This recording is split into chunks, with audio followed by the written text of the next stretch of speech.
Thank you very much. What a great group this is. You have to see outside. It's going wild outside with a lot of love for all of us, I guess. But thank you, Richard, for the introduction, and thank you to all for such a warm welcome. It's great to be back in beautiful Miami, where I've actually built a lot of great buildings with the Desert family and some others. We've had tremendous success in Miami. We have Trump Towers and Sunny Isles Beach. It's 4 beautiful buildings right on the ocean. The Trump Grande, put the little E in the end for a little, class it up a little bit. Trump Grande and the 700-acre Doral. It's a tremendous country club, and it's actually the most successful country club in the U.S., where I was just given approval to build 1,500 units, and I couldn't care less about building units. When you're president, who the hell wants to build units? I've been building units all my life. I don't want to build units, but they gave us permission to do it. But today is a tremendous honor to become the first American president to address the Future Investment Initiative Institute. That's the first one. It's always nice.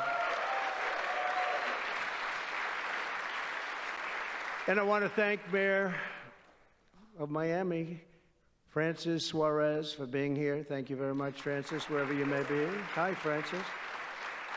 And thank you for the endorsement when I ran. I was very appreciative.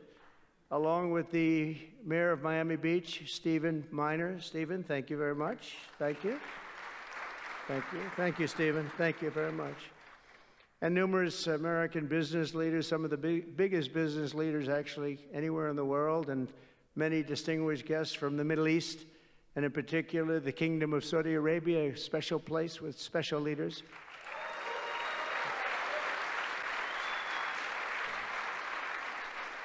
And including FII Institute Chairman and Governor of the Public Investment Fund, which is a seriously big fund. Yasser, I see you there. Stand up, Yasser. Everyone knows Yasser. Thank you. Great guy, great person. And Finance Minister Mohammed, thank you very much. Thank you, thank you very much. Good to see you again. That's pretty good, Finance Minister of that part of the world. That's not bad. Other parts of the world, not so good, but that one is good. And many other senior government leaders. I also want to recognize the Kingdom's ambassador to the United States, Her Royal Highness Princess Rima. Ooh, very popular. Very popular. Wow, that's very nice. Sitting next to Elon. Wow, you couldn't do better than that, huh?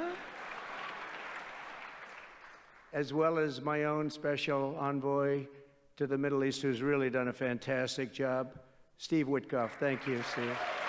He's been busy. And Michael Waltz is here. Where is Michael? Michael's been so busy. They've been going back and forth and back, and a woman who is just voted the most powerful woman anywhere in the world. No, I'm going to go with Princess Rima, but she was voted the most powerful woman anywhere in the world, Susie Wiles. Thank you. Thank you. Most powerful woman. That's pretty good. We have to talk to you about that, Susie. It's pretty good. And also, we all know Jared Kushner, a very special guy. Thank you, Jared. Thank you, Jared. And Elon Musk. He's been making a little news lately, hasn't he, though? Very positive news. Stand up, Elon. He's a great guy.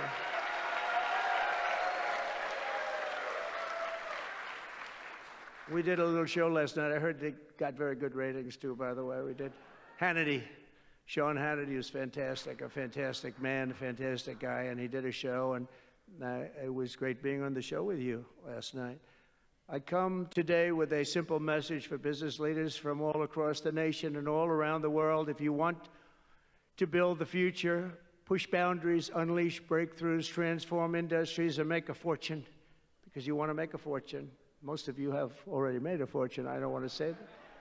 There's no better place on earth than the current and future United States of America under a certain president named Donald J. Trump. I think that you're going to do very well.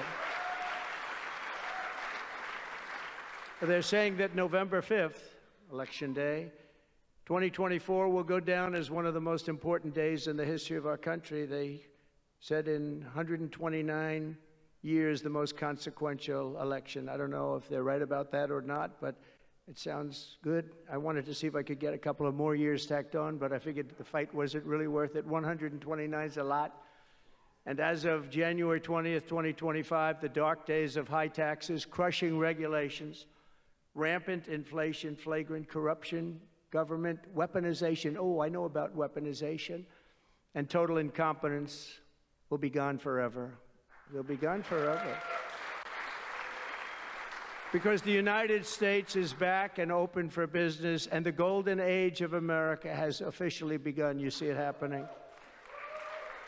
Since my election, America's economic engines have come roaring back to life in just a very short period of time. Think of it, from November 5th, the progress that's been made has been amazing. The NASDAQ is up nearly 10% in just a few months, and that's a lot. The Dow Jones Industrial Average is up 2,200 points, and Bitcoin has set multiple all-time record highs because everyone knows that I'm committed to making America the crypto capital. We want to stay at the forefront of everything, and one of them is crypto, and Miami seems to be the center of the action, come to think of it, and maybe it'll stay there. Business optimism skyrocketed 42 points. Think of that in a single month, the most in history by far. That's the biggest increase in history by not even close. The ISM index of manufacturing activity surged into positive territory for the first time in many years. Amazing. And it was just announced, this is an interesting one, I didn't realize it was that bad for so long, but it was just announced by one of the nation's most historically accurate and respected pollsters, Rasmussen, that the number of Americans who believe our country is on the right track now exceeds those who think it's heading in the wrong direction for the first time in 20 years. Can you believe that? 20 years. And this is really a seismic 27-point swing from just before the election. Nobody's ever seen anything like that one, yes, sir. I want to tell you, that's a big one. The best and most successful business leaders on earth are now racing to invest in the United States. Since November, DMAC has announced plans to invest $40 billion in the U.S., creating at least 10,000 jobs. SoftBank has announced investments of between $100 and $200 billion, creating at least 100,000 American jobs. Oracle and OpenAI and SoftBank are now collectively committing $500 billion to keep the United States on the cutting edge of artificial intelligence, and so many more. I mean, so many companies that want to come to the White House and have a little news conference all the time. I said, why don't you just announce it? But they want to come, and I'll do that. I don't mind doing that. I say anytime they want to go 10 billion or more, I'm there. 10 billion or more. But on his recent visit to the White House, the Prime Minister of Japan announced he anticipates Japanese investment in the United States of well over $1 trillion, and we're working on an Alaska pipeline already, which is the closest point to Asia. And as you know, the ANWR, which we've started, Ronald Reagan couldn't get it approved. Nobody could get it approved for so many years. Couldn't get it approved. I got it approved. Actually, I got it approved twice. I got it approved, and Biden ended it. That was a shocker, but we just got it approved again. And we're going to be, it's probably the largest deposit maybe anywhere in the world, just by itself. It's, they say, of similar size to Saudi Arabia, so we hope that's correct. But all of this is only happening because of the world-changing results of the 2024 election. We won the House. We won the Senate, the White House, and the Electoral College, and the popular vote in a landslide. We also won all 7 swing states, and all 50 states shifted in the Republican direction for the first time ever. So every state, every single state of the 50 states shifted Republican. That's never happened before. Either way, it's never happened. And 85% of counties voted for Trump. Think of that. So you have 2,600 counties versus 525. 2,600. Think of that. That's why when you look at the election map after it was all done, the certified map, the whole thing was red. 2,600 versus 500. It's a big difference. Nobody's seen anything like it, actually. So as a result of this very historic victory, investors from all over the planet once again have confidence in America's future and respect for America's leaders. And it's about time we get a little respect. The last administration was the worst and most incompetent in the history of our country, but we are moving quickly to fix every single disaster Joe Biden created and make America stronger and more prosperous than ever before.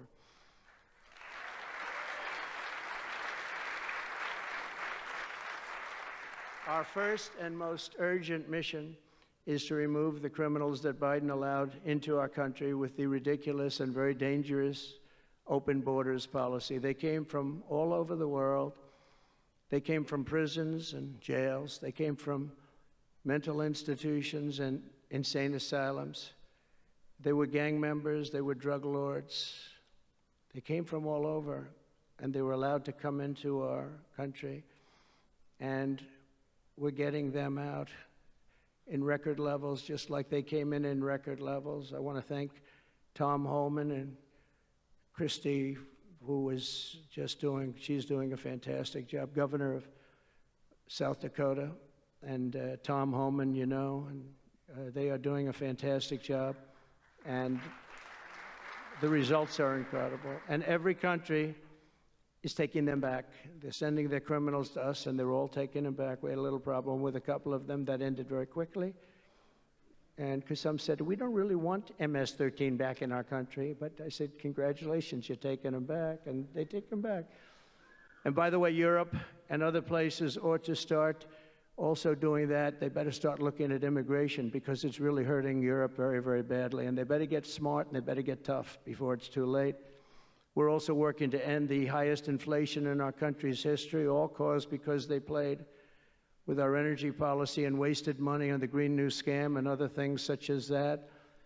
And they wasted monies at never seen before levels.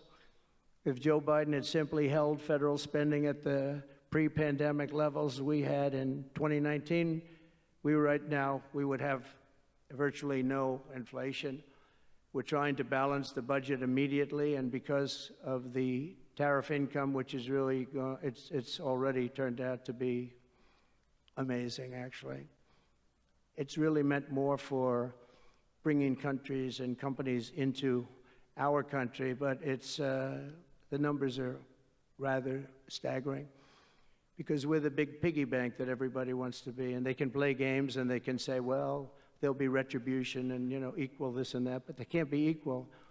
But we want to keep it so that we're the big piggy bank. And if we had years like we did the last 4 years, that wouldn't have lasted too long. So we're not promising it, but, you know, all of these things could happen. We hope to balance our budget. So I don't want to promise it, because if I do and we come about $10 short, the fake news media back there would say, we have breaking news. He did not make it. He did not make it. But we'll get it done very soon. It might not be this year, but it could be this year. Actually, we have a chance at getting it even this year, which people would be shocked at, because they were talking about 10 years, 15 years, 20 years from now. When I took office last month, we inherited the consequences of inflation that was more than 4 times what it was when I left 4 years ago. Think of that. I left, it was at 1.4%. And the annual government spending over $1.5 trillion more than projected in 2020 alone. $1.5 trillion. But under the Trump administration, all of that is changing faster and more dramatically than anyone ever thought possible. They didn't think it was possible to do what we've done in just a very short period of time. We've accomplished more in 4 weeks than most administrations accomplish in 4 years. On my first day in office, I imposed an immediate federal hiring freeze, a federal regulation freeze, and a foreign aid freeze. I signed an order creating the Department of Government Efficiency and put a man named Elon Musk in charge. Thank you, Elon, for doing it. Thank you very much. And he's doing a great job. I wish you could have seen him last night. It's really, you know, he's a very committed person. He's a very serious person.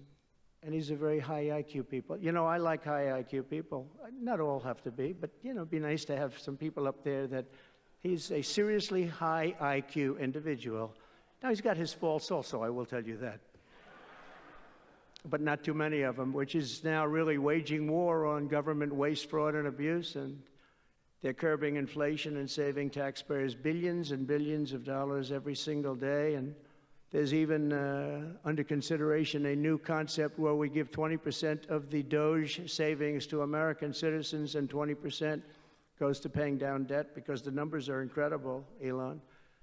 So many billions of dollars, billions, hundreds of billions, and we're thinking about giving 20% back to the American citizens and 20% down to pay back debt and pay down debt, which is, if you look at value, if it were a real estate balance sheet, the debt is tiny, but we still want to pay it down. Doesn't matter. We don't look at it as a piece of real estate. It's America. We're going to get it down through intelligence, hard work, and as Elon said, a word called caring. You have to care. By doing this, Americans will tell us where there's waste. They'll be reporting it themselves. They participate in the process of saving money. So many of the men and women in this room, as an example, they pay tremendous amounts of taxes. And here are just a few examples of where your money was going before I came along. These are just some of the, just taken at random. Oh, there are much worse examples than this. I was just looking at them before the speech, and I can tell you they were much worse. And there are some that are horrible, but I don't want to really say them because they're very, very embarrassing to people. Very, very embarrassing. And they're really something, but you'll be seeing it and you will be reading about it. But just some taken at random: $2 million for sex change operations in Guatemala, $20 million for Sesame Street performances in Iraq. $20 million, that's a lot of money.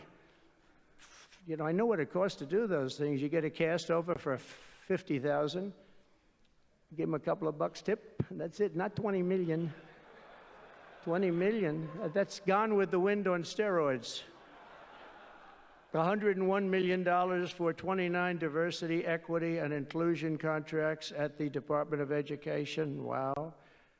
And we've canceled all of these, saved all of this money. And again, this is just a small sample. This could go on. I could read them all day. $520 million for a consultant. I want to know, who is that consultant?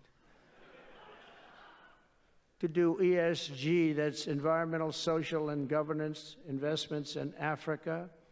$25 million to promote biodiversity, conservation, and illicit livelihoods by developing socially responsible behavior in Colombia. $40 million to improve the social and economic inclusion of sedentary migrants. Nobody knows what that even means. None of this stuff, everyone's trying to figure out, what the hell does it all mean? $42 million for social and behavior changes in Uganda. 40 million's a lot of newspaper ads in Uganda. $70 million for research of evidence-based solutions for development challenges. $10 million for Mozambique medical male circumcision. What does that mean? $2.3 million for strengthening independent voices in Cambodia. $14 million for improving public procurement in Serbia. $486 million to the Consortium for Elections and Political Process Strengthening, including $22 million for inclusive, participatory political process in Moldova, and $21 million for voter turnout in India. What do we need to spend $21 million for voter turnout in India?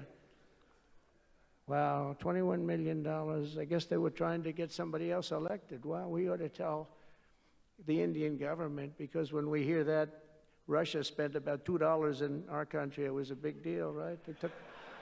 They took some internet ads for $2,000. This is a total breakthrough. $21 million for India elections.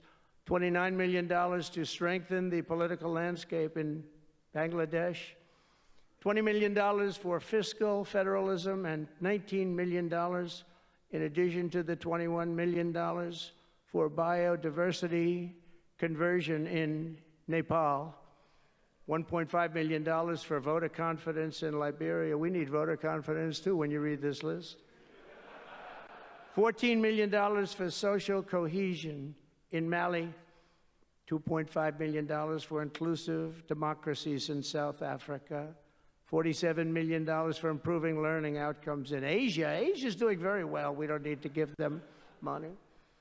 And in another program, $50 million plus another $50 million for condoms for Hamas. Do you know about that? $100 million for condoms. Condoms. Does everybody know what a condom is?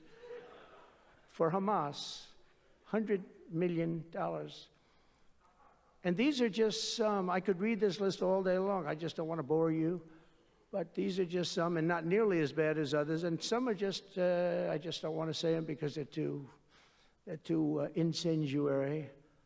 We're also finding tremendous abuse, waste, and fraud in Social Security. Social Security is, what's happening there is going to be one of the great potential scandals in history. On the program, there are over 4.7 million Social Security numbers from people from 100 years old to 109. Think of that. Now, over 100, there aren't a lot of people that make it. Hopefully, most of the people in this room will make it, but historically, you don't have thousands and thousands of people. But listen to this, 3.6 million people are on Social Security rolls from the age of 110 years old to 119. Do you think there are really that many? Those people are seriously old. But it gets worse. 3.47 million people are on Social Security from the age of 120 years old to 129 years old. 3.9 million people are on the age of Social Security from 130 years old to 139 years old. Now, the all-time record, I heard, is a woman who was 127 years old. That's the record. A woman from a certain country where they have actually people that live pretty long, actually. And she was 127 years old. That's pretty old. But we're topping her by millions of people. 3.5 million people from the age 140 to 149 years old. 1.3 million people are on Social Security from the age 150 to 159. And over 130,000 people are on Social Security over the age of 160 years old, okay? Including 1,039 people, think of it, over 1,000 people between the ages of 220 to 229. And one person between the age of 240 years old to 249. And the record topper, there is one person on Social Security who's 360 years old, which is approximately 110 years older than our country.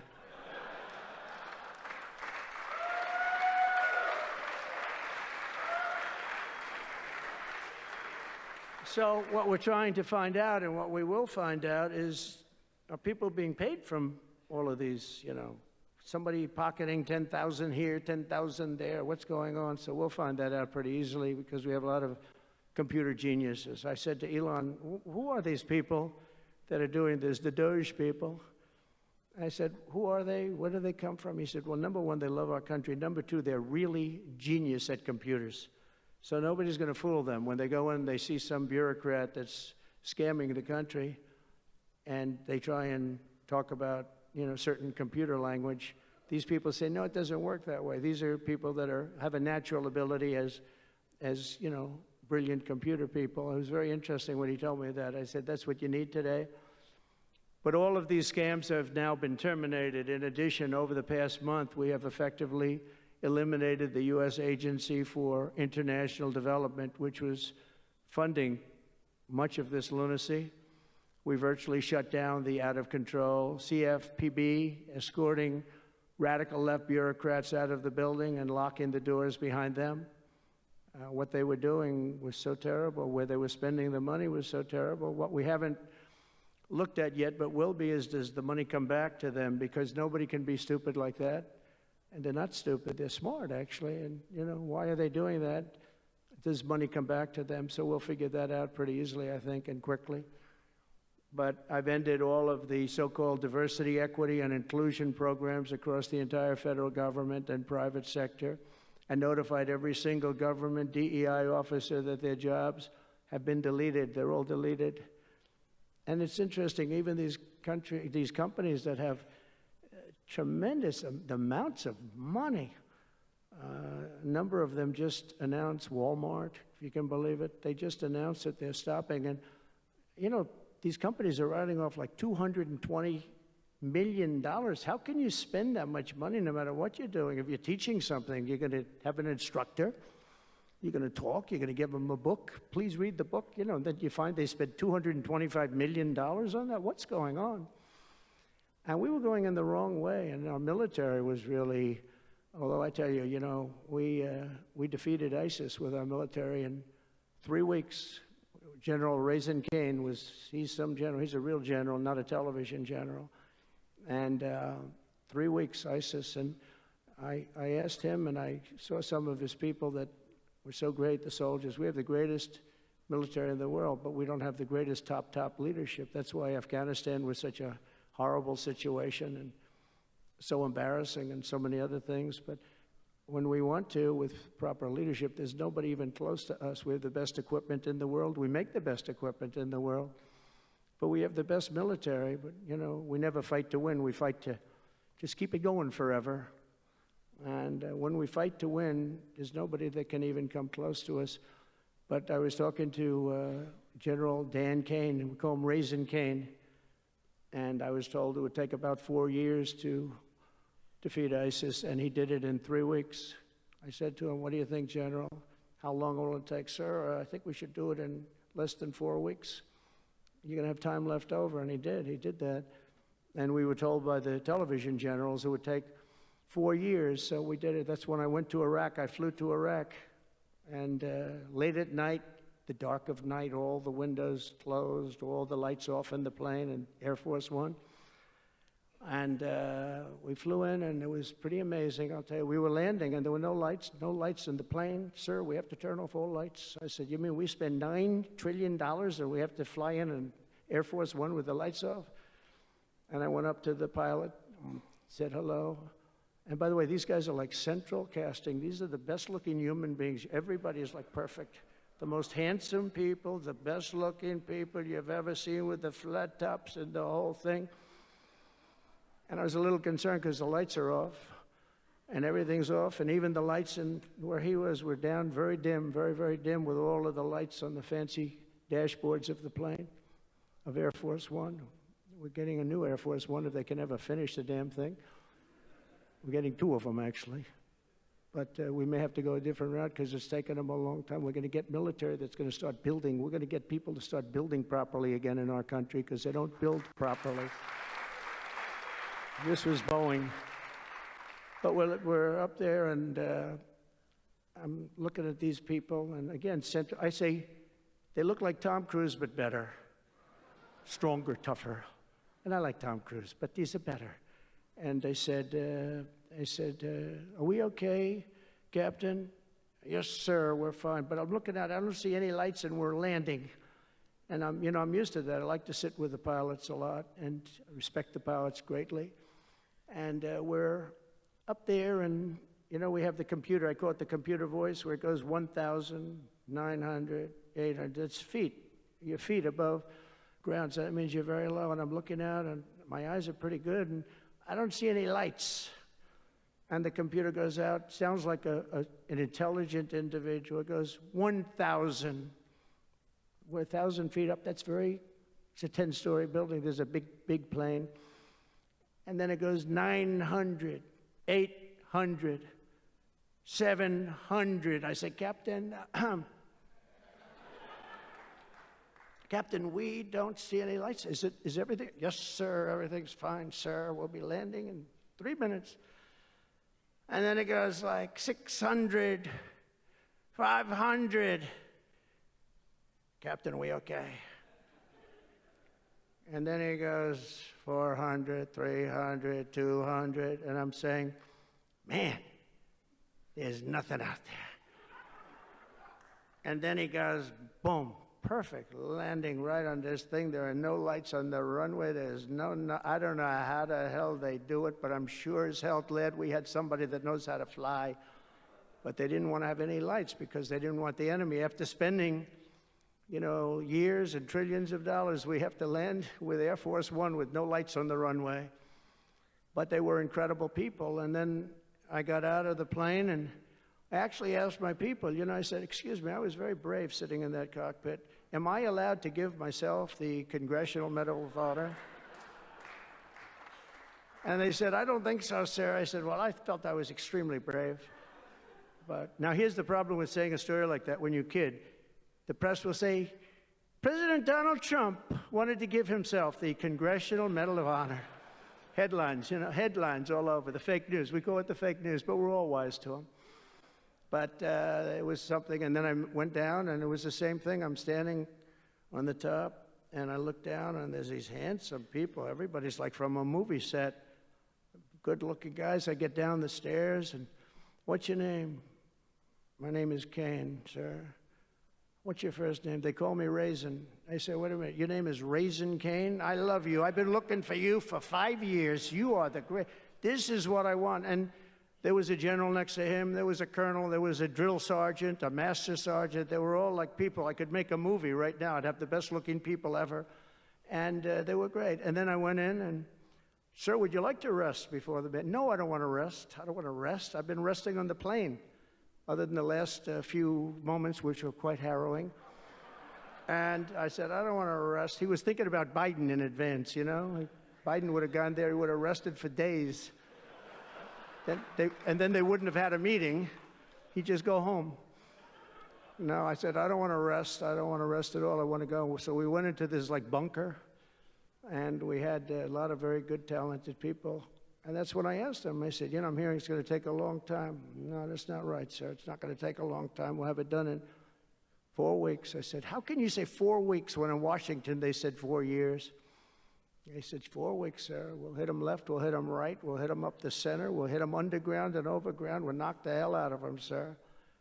And I said, why is it that they said so long? He said, because they wouldn't let us fight. And we're very far away. They want us to fight for this, from this airport. We're very, very far away, sir. And they want us to fight here. We have many substations out, sub-airports, they call them, remote airports, where they build them in the sand. And we have many of them, and I'd use them all, sir.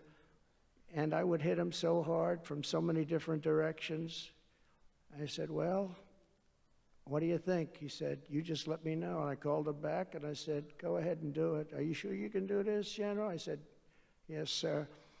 And he did it actually in 3 weeks. It was over 100% of people that are really hurting the Middle East, hurting the world. And it was done. And we have, I'm telling you, we have the greatest military in the world, but you have to use the right people. But there's nothing like what they were able to do in that case and in other cases wherever I gave them something.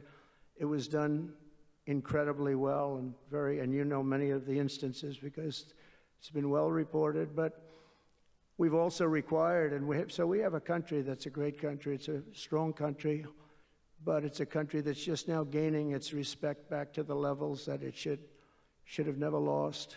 We were being laughed at by the entire world, but we're not being laughed at anymore. But we've also required that all federal employees must once again show up to work.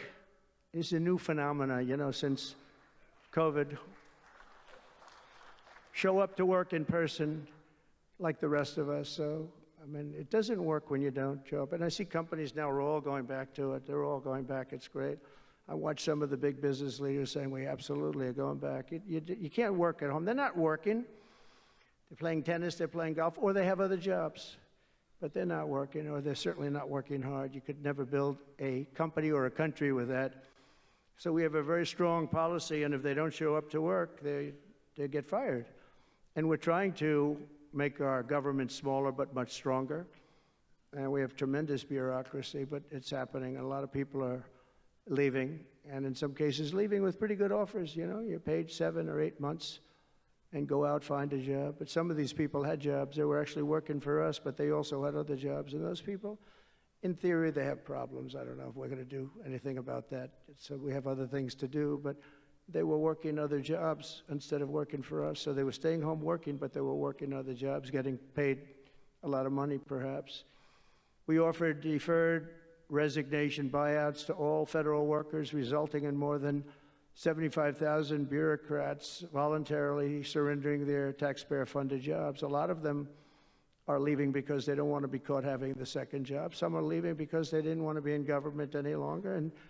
And some are leaving because they didn't want to show up to work. They wanted to work outside of an office. And that's never going to work for anybody, including companies. Companies ought to get smart. You watch these companies where they do that. They start going bad. Nobody knows what's wrong with this company. Well, try getting the people back into the office where they can be cohesive and together.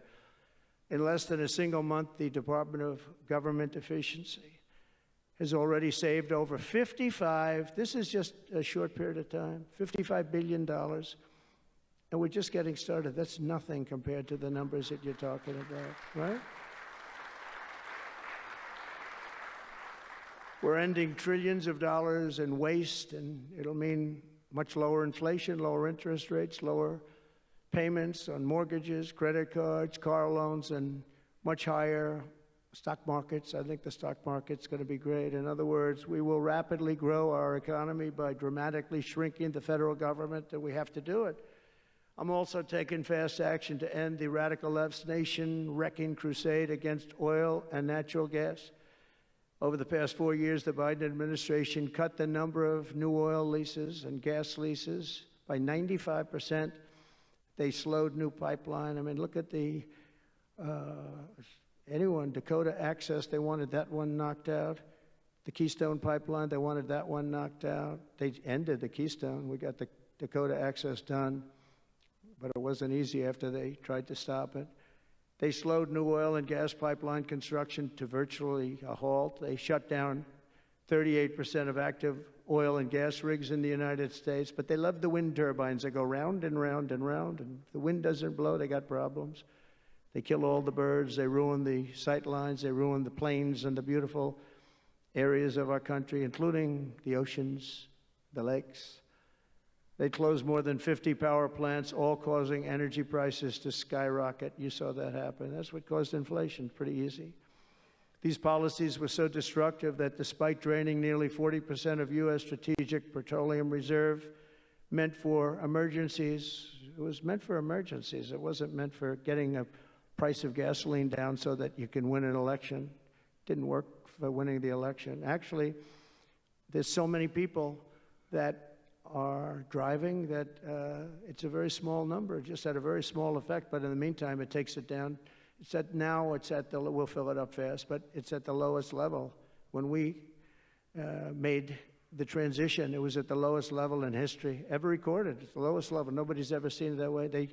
They put it all out because they thought they could keep gasoline prices down a little bit, just go past the election, and after that, they didn't care.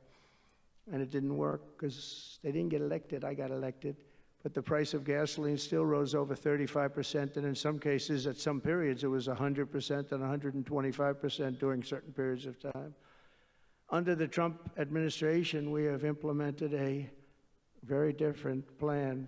You probably heard of it. It's called Drill, Baby, Drill. And we're doing it. The world runs on low-cost energy, and energy-producing nations like us have nothing to apologize for. We have more energy than any other nation in the world, and we're going to use it. And we're going to use it on AI plants. I was telling some of the people that came in that, they're very into, everybody's talking about AI. I hope you're right. I don't know, who knows? But Elon, are they right? Are they right in going they are all in for AI? But the problem is, to do it, just in our country, you need twice the electricity just to open up and be the top of AI. You need twice the electricity that we have right now in the entire country. If you take all of the electricity, you need more than twice. You need double what we have right now just to fuel this new industry that's growing. I was amazed when I heard that number. And they all said, how can we do this? Because, you know, in China and various other places, you can probably get it with the shake of a hand. But in our country, you can't. But now you can, because I'm declaring a national emergency in order to get fast approvals. And we're going to have, if you build a plant, you're able to build an electric generating facility right next to your plant. So you'll be making your own. You won't have to count on utilities. You won't have to count on an old grid that could fail, could get hit by something, bad things or good things. But you're not going to have to worry about grids. You're not going to have to. You'll build your plant, and you'll build your essentially you'll become a utility in a way. You'll build your own electricity. If you want to build extra and put it out and get paid for that, you're going to be able to do that. You could put it back into the grid, but you're going to be able to build with your plant a generating facility. And we're going to get you Lee Zeldin, head of the environment, head of environmental, the environmental group, various groups, and we've got them unified now, but we're going to get you very fast approvals, and they'll be approved so fast your head will spin. And we're going to get that whole industry started, and we're going to be the head of it. We're leading right now. We have the greatest brain power. We're leading right now, and I expect that we're going to be leading by a lot, but we're going to get you the energy very, very quickly. That would be the one thing that everybody was concerned. How do we have that much electricity when Los Angeles has blackouts and brownouts right now? And there's a lack of electricity, but we're going to get it at levels never seen before. I ended the ridiculous Green New Scam, halting tens of billions of dollars of wasteful deficit spending. And I withdrew the United States from the unfair one-sided Paris Climate Accord, and I ended Joe Biden's insane electric vehicle mandate because it was just insane. I repealed the last, and by the way, if you want to buy an electric car, it's great. If you want to buy a gasoline-driven car or a hybrid, it's great. Whatever the thing happens to be. I heard hydrogen's hot. The problem is when it's not, you're in deep trouble, because when that sucker blows up, they don't find the body. So that's one that I said, you know what, let's take a pass on that one. They said it's good, but when it's bad, it's really bad. You find the bodies on trees, on the side of a tree. I said, I think we'll pass on that one, right? We're not going to want that one. But you never know. Maybe someday it'll be good, but it doesn't sound like it's off to a good start. I repealed the last administration's very destructive natural gas export ban. And last week we approved our first new liquefied natural gas export license. And we have literally hundreds of people that want to export. I recently met with the Japanese Prime Minister, Shiba, to discuss large increases in American oil and gas exports. They want it so badly. They said we went to the Biden administration, they wouldn't sell it. They wouldn't sell it. Nobody knows why. Biden didn't know why either. They asked him, I don't know. He wanted, they did, oh, I didn't know that. But we're going to sell it. And the new project in Alaska is going to feed all of Asia. We're going to take care of all of Asia. We have so much oil and gas, like very few people, like very few countries have, like really actually no country has. I also met with Prime Minister Modi of India, who wants to greatly expand India's purchase of American energy. And my administration has also launched the most aggressive deregulation program of any nation in history. Under my executive order, for every one new regulation added, 10 old regulations have to be eliminated. And you know, in our first term, which was actually an incredible success, we had the greatest economy in history until COVID, and even after that, we did great. The stock market was higher. If you think of it, it was higher after the fact. After we went through that whole thing, it was higher than it was just prior to COVID coming in, which is a pretty amazing thing. But we did a great job on that, but it was a terrible thing for the world. The whole world suffered. It suffered terribly, including China, including other countries. It was a terrible period of time. But despite that, we did well. But we had the greatest economy in the history of our country. And I think this time we're going to do even better. We were artificially hurt by COVID. We had to focus on that instead of focusing on, but just prior to COVID coming in, there's never been anything like what we did, what we achieved. And even after, we did very well, and especially considering what all of us had to do with COVID. Some nations were hit so badly, it's just unbelievable what happened to them. As part of our effort, I've signed executive orders to keep the United States at the forefront of artificial intelligence and to end Joe Biden's war on Bitcoin and crypto. We ended that war totally. That war is over. They were very hostile toward them until the very end, just because there's so many people on Bitcoin and crypto that just before the end, the SEC came out and they were being very nice. I was so nice to people because so many people were being indicted for no reason whatsoever. Very political group of people. That's all they did was they liked indicting people, but they were being indicted, and many of those indictments were dropped just before the election because they said, wait a minute, there's 100 million, 125 million people using this, and they didn't want to have, you know, all these people being voted against. But by the time they did that, it was too late. We had that vote entirely, I think. I think anybody smart that believed in that, and there were a lot of people believing it, anybody that was smart voted for Trump. And they pulled the indictments, and I see people that were indicted. I said, I saved your life. I saved your life. Because if they thought that, they actually thought that I was doing it, they said, why is Trump doing it? Is he doing it for political reasons? I don't do anything for political reasons. I do what's right. I want to be in the forefront of every industry. So I'll be working with the Republican Congress to pass the largest tax cuts in American history. And that includes, obviously, that includes we have to extend the Trump tax cuts, which were, until now, the largest. We're going to dramatically cut taxes for families and for workers and for companies, including no tax on tips and hopefully no tax on Social Security and no tax on overtime. And that overtime one is a sleeper because I think a lot of people are going to be spurred on to do a lot of extra work.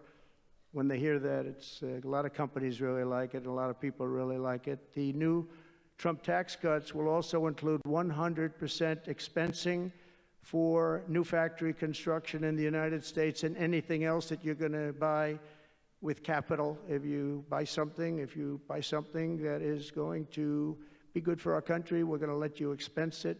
1 year expense, and I did that the first time, and everybody was saying, can you go back to that? Now you still get, I guess, 40% or whatever, but it, you know, pares down, but we're going to bring that right up to the top level. I think that had a lot to do with the success that I had during my first term.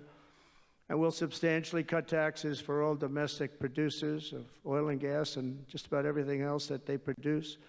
In my first term, I brought the business tax down from around 40% to 21%, which everybody said was an impossible thing to do. I cut it from 40. It actually was state and city was much higher than 40, but I got it down to 21%, and now I'm bringing it down to a goal of 15%, but only if you make your product in America. In other words, you're going to be at 21%, but if you make your product in America, you're going to go from 21 to 15. If you don't, you're going to pay 21%, which is still lower than anything. So guys like Elon are going to come and make his great cars in the United States. There are a lot of people are calling. A lot of car companies are calling. They called me, three of the majors. They called and they said, we're looking all over the place. We want to be there. I'm going to be announcing tariffs on cars and semiconductors and chips and pharmaceuticals, drugs and pharmaceuticals, and lumber probably, and some other things over the next month or sooner.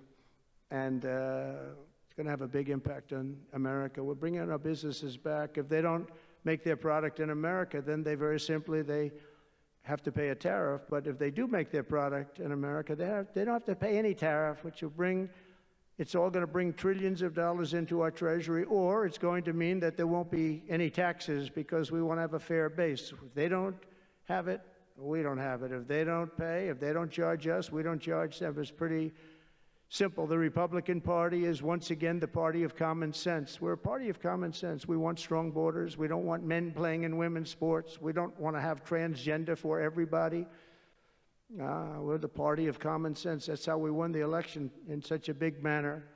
We'll no longer allow other countries to ransack and plunder our nation. That's why I've announced that we will soon begin imposing reciprocal tariffs on any country that engages in unfair and unequal trading practices. If they tariff us, as I said, we will tariff them at the exact same rate. So if a certain country, because some of these countries, even countries that I've already mentioned, are extremely aggressive with tariffs. Nobody knows that. European Union, they have a VAT tax that's devastating. It's very tough for people on the outside. Hard to sell cars, really impossible to sell them because they also have non-monetary tariffs that are very, very tough. But if you take a look at that, it's a very unfair situation. And the VAT tax is similar to the tariff. Around the world, I'm moving quickly to end wars, settle conflicts, and restore the planet to peace. I want peace, and I don't want to see everybody being killed. And you take a look at the death in the Middle East and the death that's taking place between Russia and Ukraine. It's been going on, and we're going to end it. There's no profit for anyone in having World War III, and you're not so far away from it. I'll tell you right now, you're not so far away. If we would have had this administration for another year, you would have been in World War III, and now it's not going to happen. In the Middle East, I've restored my policy of maximum pressure on Iran, designed to bring peace.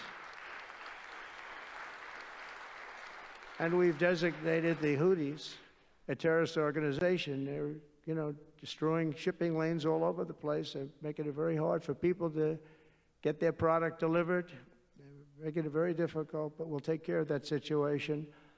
And we've secured a ceasefire in Gaza, and we're bringing in the hostages, and we're bringing them home to their families. Some of them are in pretty bad shape, I have to tell you. To end the horrible war in Ukraine, I've spoken with President Putin and President Zelensky, and our teams began negotiations this week in Saudi Arabia. I want to thank Saudi Arabia for that. That was so great. Yeah. And I want to thank, in particular, I mean, we have so many of the people, Yasser, Mohammed, all of the people, but in particular, we have to thank Crown Prince Mohammed bin Salman for hosting these historic talks. And talks that went very, very well. Steve was there, Steve Witkoff was there, and Michael was there, Michael Waltz and others, and they really went well. It's a big step. We got to get that war over with. You have to see the people that are dying. I look at the pictures, the satellite pictures of the field. It's a level field, and it looks like a modern-day version of Gettysburg, and you know what that means. It is just carnage. It's horrible.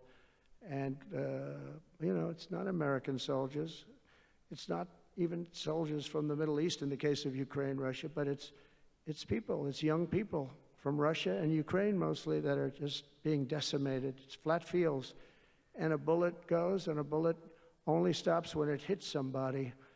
And the level of people being killed in that battle, soldiers, young soldiers, in some cases old soldiers, because they're running out of people. They're running out of soldiers, in one case.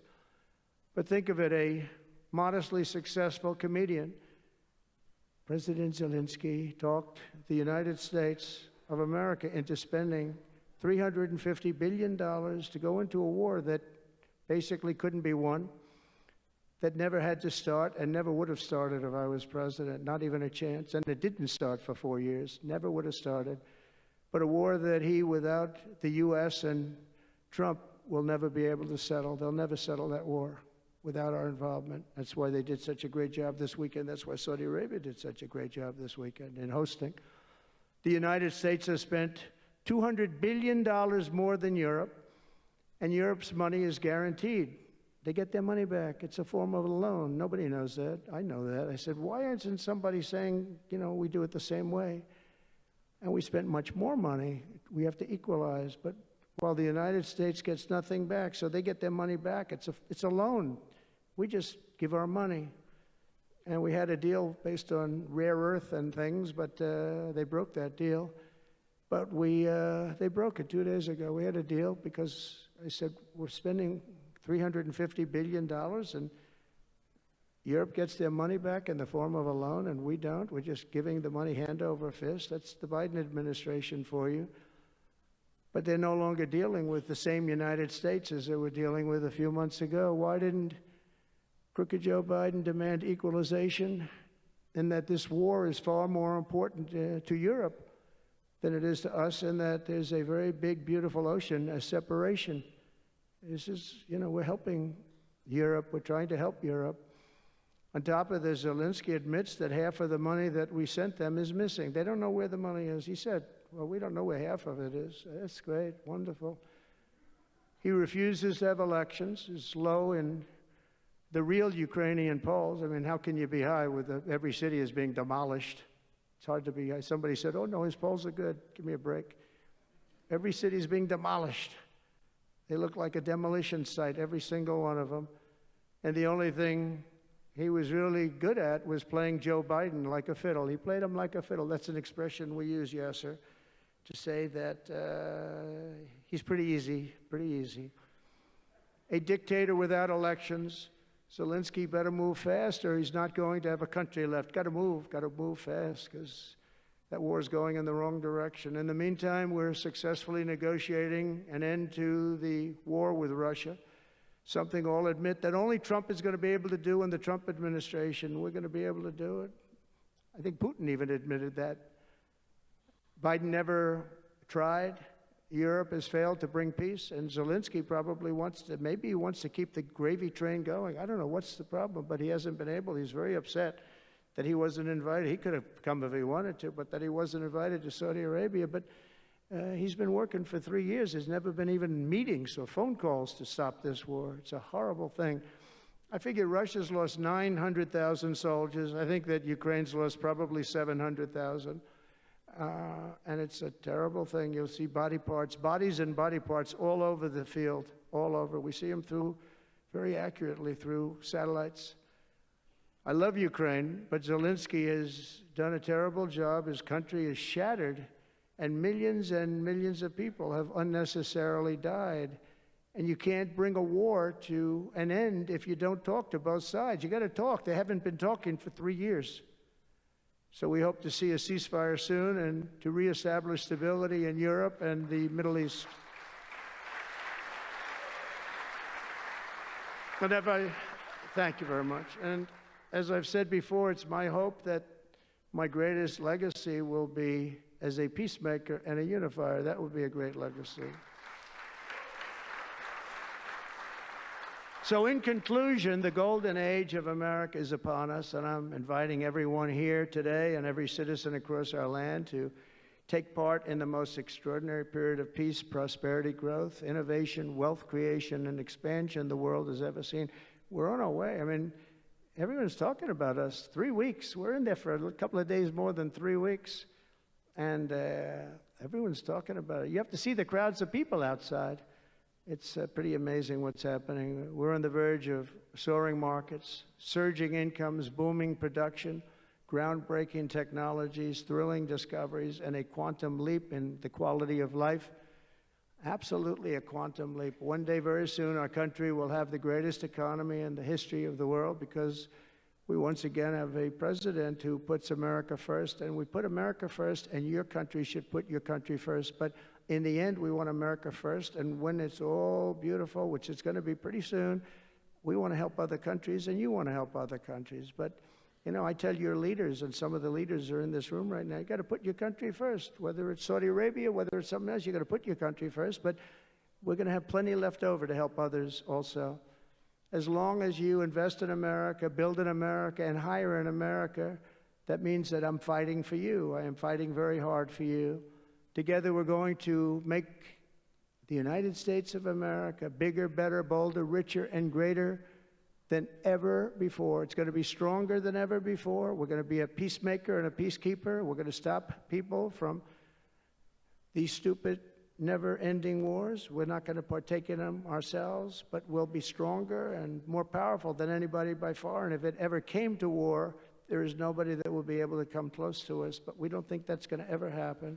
So I want to thank you all very much. It's a great honor to be here. And I think somebody said they're going to ask questions. And I didn't say, gee, what are the questions like Biden does? I say, just ask. It doesn't matter. You ask a question and I give an answer. So I think, Richard, you're going to come up and you're going to give me some questions. Thank you very much. Thank you. Thank you very much, Mr. President. Please, a round of applause for the President of the United States of America. Thank you.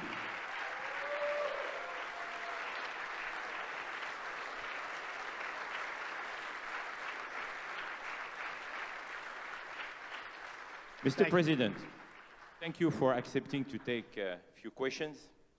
20 years ago, I don't know if you will remember we were under the same roof in Orlando, and you were delivering an amazing speech in front of 3,000 sales reps, giving them the best advice to be successful. So what is the best piece of advice that you have ever received? Well, I think it was watching my father. You know, my father was a very hard worker, and he just worked hard. And he was very smart. He had good genetics. His brother was the longest-serving professor in the history of MIT, Dr. John Trump. And my father was every bit as smart, but my father had to work. He was older, and he put his brother through school. In fact, he once said, boy, I put him through so much school. He had 3 different degrees, and they asked him to stay on at MIT, but my father was the same ilk. And I noticed that my father was a happy man. And what he did is he worked. He just worked all the time. He worked. And he loved it. And really, I think the best piece of advice I got from that is you have to love what you do. And if you love what you do, you're going to have a happy life. If you don't, I mean, I see so many people, they're in businesses that they don't want to be in. They're in businesses that, you know, they're bored in or they're not good at. They don't have a natural ability at it. There is such a thing as natural ability, whether it's sports or acting or anything else. I mean, some people have an ability for something. Try and find that ability. But you have to love what you do. If you love what you do, you're going to be, at least you have a good chance of being successful. Mr. President, it's almost time for an early dinner. So if you are throwing a dinner party and you can invite 3 fascinating guests, living or dead, who would you bring? Well, they're all sitting right in the front row. Yes, sir, are you ready? Mohammed, are you ready? Steve Witkoff, and we have the most important person, at least until the World Cup is over, is here. Johnny, stand up. He gave the United States the World Cup. Johnny, thank you very much. I didn't know you were here. That's very good. He's the king of soccer. That's not bad. And you've done a fantastic job. You know, but it's very interesting. When I was president, I got the World Cup, and I got all of the, you know, we have this 250 anniversary, so that fell in this administration. That's a big deal, 250 years. But we have all of these things happening, and I also got the Olympics. And I was called by the mayor of Los Angeles, sir, would you call up the Olympic Committee, because it was at that time President Obama will not take their phone call, and we're going to get the Olympics in Los Angeles. And by the way, they've recommitted to Los Angeles at a level that, you know, I was very worried about that. And they've, the opposite, you know, somebody could have said, well, we're going to do it someplace else, until they have actually recommitted. They're going to make it bigger and better than ever. So I want to let you know that. But I had the Olympics. So I got the Olympics, I got the World Cup, and I said, and the 250, but that one I didn't get. But it was there. It was in this term. And I ran an election, and we did fantastic in 2016. We did much better. Millions and millions, tens of millions, but millions and millions of votes better. And bad things happened, and I didn't get that one. And I said, you know, when I originally signed the Olympics, I said, I won't be able to even be president. And I got the Olympics, because if I didn't, when I spoke with the people, the organizing committee and the people in different parts of the world, they asked me to do it because the president wouldn't do it. I was president-elect, and I gave them a talk. I couldn't get them off the phone. They were starving for love. And the bottom line, they gave us the Olympics. And I said, you know, isn't it sad I won't be president? Then we had the election result, and now I'm president for the Olympics and for the World Cup.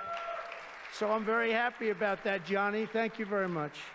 Thank you. I'll be there. I promise I'll be there. And by the way, Mr. President, backstage you have a gift from Johnny. He gave us the first ball with your name, which will be played for the World Cup in America. It's going to be great. Thank you, Johnny, very much. I doubt that any day you will take a sabbatical year, but if you could take a sabbatical year, Mr. President, what unconventional thing would you do? What was the word? Sabbatical. You don't work for 1 year. I thought you said Sabbath. It's a big difference. It's almost the opposite when you think about it, right? I think what I do is, look, what I'm doing now is the most exciting job in the world. It's a hard job, not an easy job. It's a nasty job. It could be a lot easier with, you know, I think that the news media has to straighten themselves out, because people are getting it. You know, they're losing tremendous popularity, and they've lost their prestige, and they've lost their credibility. And I think it's a very important thing, the news media, but I think they have to straighten themselves out, because the people are going around them now. They have so many different things with, like Elon with X, which was a big thing, and we have Truth, which has been fantastic, and we have so many other things that you don't really need traditional.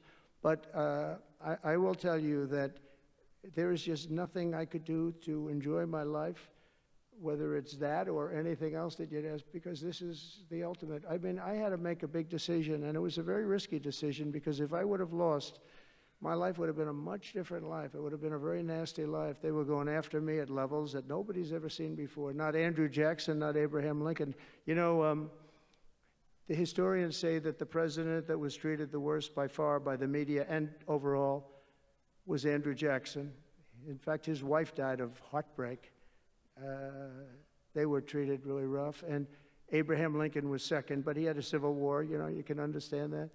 But nobody was treated like me, nobody. And I will tell you, you learn a lot about yourself. But there's nothing I'd rather do. I had to make a decision, do I do this? Because if I lost, it would have been very, very bad. It was dangerous, actually, very dangerous in so many different ways. And I decided to do it, and I said, I have to win, because if I don't win, I spoke to a friend of mine the other night, he said, you know, if you lost, it would have been very, it was actually Sean Hannity just before we did the interview last night. He said, boy, if you would have lost, you would have had a tough life. You would have had a very tough life. So there was a certain amount of courage involved in this decision to run, and it's a great honor to win by this much, to win all 7 swing states, the popular vote. Popular vote doesn't get won that much by Republicans for whatever reason. I think that's changing because, again, we're the party of common sense, and they're the party of some real bad things, and I think they'll change. I think they have to change. It would be wonderful. I'm going to be having lunch with some of the Democrats next week, and it would be wonderful if we could work together. I think working together would be great. But they have to change. You can't get elected on the programs that they want, and that's really what America wants to see. So there's nothing I'd rather do than what I'm doing right now. When we started this conference, Mr. President, when we started this conference, Yasser and I, His Royal Highness the Crown Prince told us, I want that to be the place where people will come to understand where to invest in terms of geographies and sector. So what is the best investment you have made in your personal growth, Mr. President? Well, I was involved in real estate from, most of my life, and was, guys like Witkoff will tell you I was really good at it. And I was successful at it, very successful at it. I've been involved in things prior to being president, but during the last 4 years, I followed sort of the trends, and I've made a lot of money with following some of these trends. And, it's, again, it's something that you do. I really believe that some people have instinct. I think I've always had an instinct for making money. I make money. And I went into show business. I had one of the most successful shows on television. I wrote books, and they were all bestsellers. Virtually every book was a big bestseller, some really big bestsellers. And so I don't know. It's whatever I do, I just want to make it successful. It's very important to me. There are many ways to make money. You can be in many different fields. And a lot of them is being in the right country. If you're in a certain country, our country is actually getting very bad, a very dangerous place, actually. Bad things were happening. But if you're in a certain country, you have a chance to do well. And no matter how good you are, if you were born into the wrong country, you're not going to make money. Now, you can do other things. You can attain power, I guess. Maybe it's the wrong kind of power, but it's power. But being in the right country, where you have the right incentives and, entrepreneurship, et cetera, and America has always been sort of at the top, or one of the top, but always pretty much at the top. But it was losing that position, and I think losing it rapidly. This last administration, look, I don't want to be, I wish I could say, I wouldn't have run. If I thought Biden was doing a good job, if I thought I wouldn't have run. Because as I said, it was very dangerous to run in a lot of ways. In fact, my ear will show that when you look at it closely. My ear, I have that throbbing feeling every once in a while, but it was dangerous in a lot of different ways. But he was so bad that I had no choice but to do it. If I thought he was doing a great job, I wouldn't have run, and I would be very happy. I actually wanted him to do a good job. I was saying, do this, do that. I'm telling them, do things. They should have done what I said. And but I would have been very happy not to have run, and frankly, to have seen somebody do a good job, but our country was going to hell, and I really sort of had to run. If you were a historical ruler, would you prefer to rule during war or peace? Well, I want to be, again, a peacemaker, and I want to keep us out of war, but sometimes to do that, you have to have a very strong country. You have to have a very strong military. And as I said, we have a much stronger military than anyone would know. We have the best equipment. And I bought a lot of it. I rebuilt our military in the first 4 years. I rebuilt it. We gave a lot of it away to Afghanistan, to the Taliban, stupidly, but that's a very small amount relative. It was billions and billions, but it's still a very small amount relatively to what we built. But I largely rebuilt our military. Now I'm going to have to do it again because so much has been given away, so much has been treated so badly. But to keep peace, you really have to, I have a thing, strength through, and I mean it, you really have it. You have strength, and you need the strength, but it's really peace through strength, because without the strength, it's going to be very hard to have peace, because you're going to be taken over, bad things are going to happen, so you really want to have peace through strength, and that's where I've done it. Having strength, having power in that sense to protect yourself and your people is a very important thing. Hopefully you don't have to use that power. I will tell you, I was dealing with President Putin very successfully on denuclearization. We were talking about it very seriously, and then COVID came and lots of things came, and we had also talked to China about it. Now, Russia and us have the biggest nuclear by far. China is not close, but they will be close. In 3 or 4 years or 5 years, they'll be equal.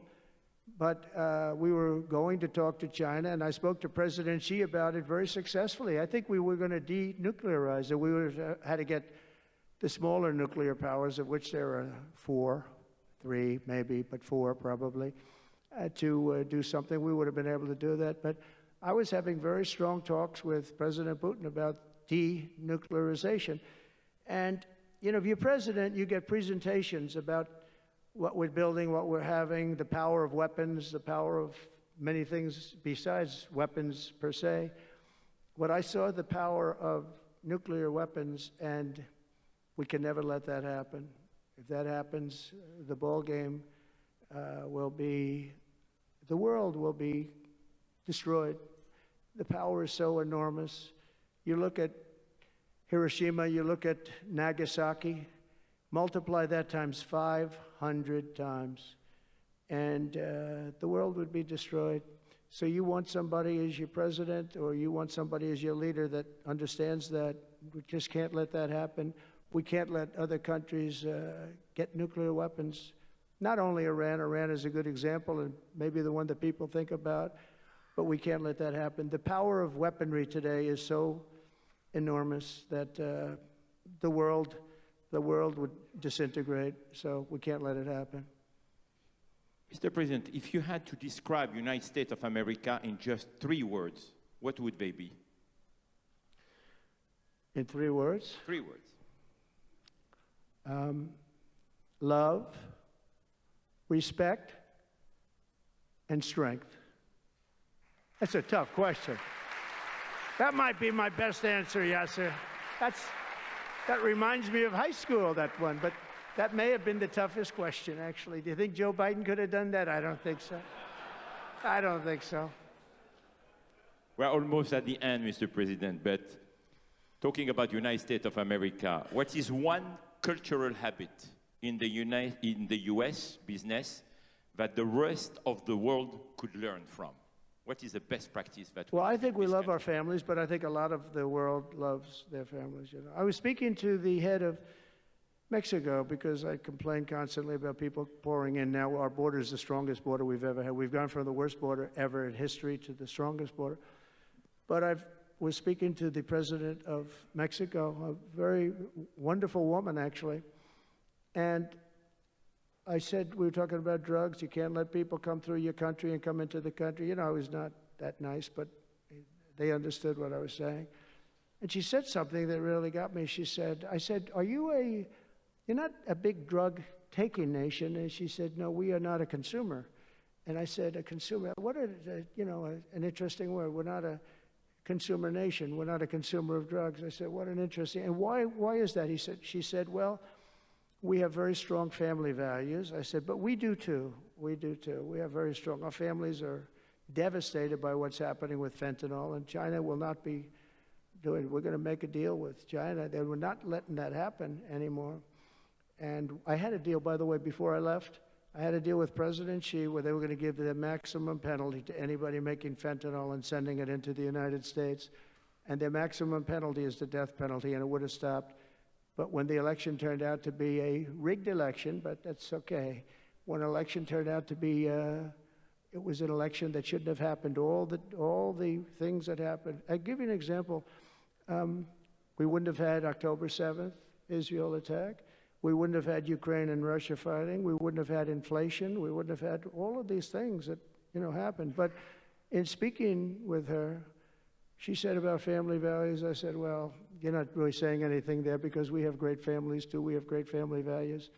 She said, plus we advertise a lot. I said, ooh, you mean you advertise about how bad drugs are? Yes, we do. We spend a lot of money on advertising. And I said, unbelievable. That was such a great conversation because we're going to spend hundreds of millions of dollars advertising how bad drugs are so that kids don't use them, that they chew up your brain, they destroy your teeth, your skin, your everything. And I thanked her for that. I make so many calls and I never learn anything from anybody. I know everything and I never learn anything from anybody. And I spoke to this woman. As soon as she said it, she didn't have to say exactly what. I said, exactly. What a great idea. And I think we're going to have, and I saw pieces of it, we're going to go in with $100 million and then another $100 million initially. But I saw some of the ads and they are really violent. I said, you have to make them strong. Your skin practically comes off after a period of time. You lose your hearing. You lose your teeth. It is terrible. And we show this happening to people. And I think we're going to, we did very well with, we had blue ribbon committees headed up by the First Lady of the United States and a lot of other people that, they have no idea the viciousness of these cartels and these people. And they're smarts. They're very smart, tough people. Making a fortune, by the way, an absolute fortune. But we got it down 18%, which was a record. But 18% is not great when you think about it. I think we could get it down 50 or 55 or maybe even 60% with advertising. So she really gave me something. I was going to call her and tell her that she did, but now I don't have to call her because she's going to be seeing this right now. So to the President of Mexico, thank you very much. I appreciate it. But we're going to do a great advertising campaign saying how bad it is, how drugs are so bad for you. My last question, Mr. President. You have mentioned briefly in your speech about the legacy. What would you like your legacy to be, if you can tell us more about it? That I came into a country that was great, but is in trouble. And I made America great again, and I got it out of trouble, and people respect America now, and we were a country of peace, and we brought peace to the rest of the world. Thank you. Thank you very much, Mr. President. Thank you very much, everybody. Thank you.